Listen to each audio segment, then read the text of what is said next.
Seasonal cold and cough కి diet కి ఏమన్నా కనెక్షన్ ఉందంటారా? ఎందుకంటే చాలా మంది కోల్డ్ వస్తుంది, దగ్గులేస్తుంది అని చెప్పి ఐస్ క్రీమ్స్, చాక్లెట్స్ ఈ పర్టికులర్ సీజన్ సమ్మర్ లో హ్యాపీగా తినండి, బట్ వర్షాకాలం ఇవి తినొద్దు అంటారు.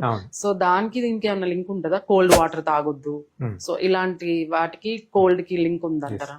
ఎవరికైతే ఆల్రెడీ ఎగ్జిస్టింగ్ ఎలర్జీస్ ఉంటాయో, ఆర్ ఎలర్జిక్ రైనైటిస్ అంటాం, or sinusitis, or allergic asthma, వీటన్నిటిని ఏంటి ఎలర్జిక్ డిసీజ్ అంటాం. ఈ ఎలర్జీస్ ఉన్న వాళ్ళు కంపల్సరీగా సీజన్ చేంజ్ అయినప్పుడు ఈ కోల్డ్ క్లైమేట్ గానీ, కోల్డ్ వాటర్ గానీ, చాక్లెట్స్ కానీ, ఐస్ క్రీమ్స్ కానీ, anything that stimulates the throat and the nose avoid చేయాలి. ఎందుకని they have already tendency to develop the symptoms. వాళ్ళకి ఆల్రెడీ టెండెన్సీ ఉంది, అది బాడీలో ఉంది, బయట నుంచి వచ్చింది కాదు. సో ఇది ఒక set of patients, first set of patients మీరు అడిగిందని. సో ఇలాంటి వాళ్ళు కంపల్సరీగా అవాయిడ్ చేయాలి. అవాయిడ్ చేస్తేనే వాళ్ళు ఈ సీజన్ ని ఈజీగా పాస్ అవ్వగలరు.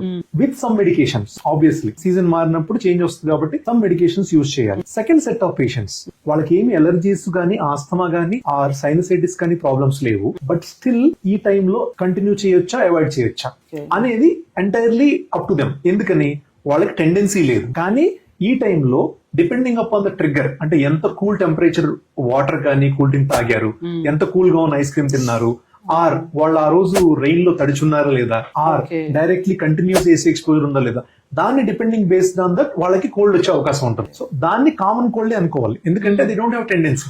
సో ఆ డిఫరెన్షియేషన్ మనకు అర్థం కానప్పుడు you have to consult pulmonologist. They will help you differentiate that. Okay, because నేను ఎందుకు ఈ క్వశ్చన్ అడిగాను అంటే, లైక్ వెన్ మా ఫ్యామిలీలో మేము మా పిల్లలు చిన్నగా ఉన్నప్పుడు we used to give ice creams అవన్నీ జంక్ ఫుడ్ ఇచ్చేవాళ్ళం. ఎప్పుడైతే ఇవన్నీ కొంచెం హెల్దీ జర్నీ వైపు స్టార్ట్ చేసామో అప్పుడు they used to get seasonally every season కి రావాల్సిన జబ్బులన్నీ వచ్చేసేవి, అంటే కోల్డ్, కాఫ్, ఫీవర్ ఇట్లాంటివి.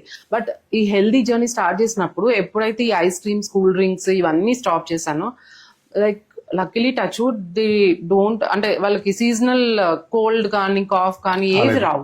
So every time we used to suffer, like ఆ చెర్రీ కాఫ్, పారాసిటమాల్ అని ఇంకేదో యాంటీబయాటిక్ కూడా వేసేసే వాళ్ళం అప్పుడు. సో అవన్నీ జంక్ ఫుడ్స్ తీసేసాక now when we are going through healthy diet pattern, luckily they are not getting any seasonal cold, cough, sore throat, ఏది రావట్లేదు, very rarely.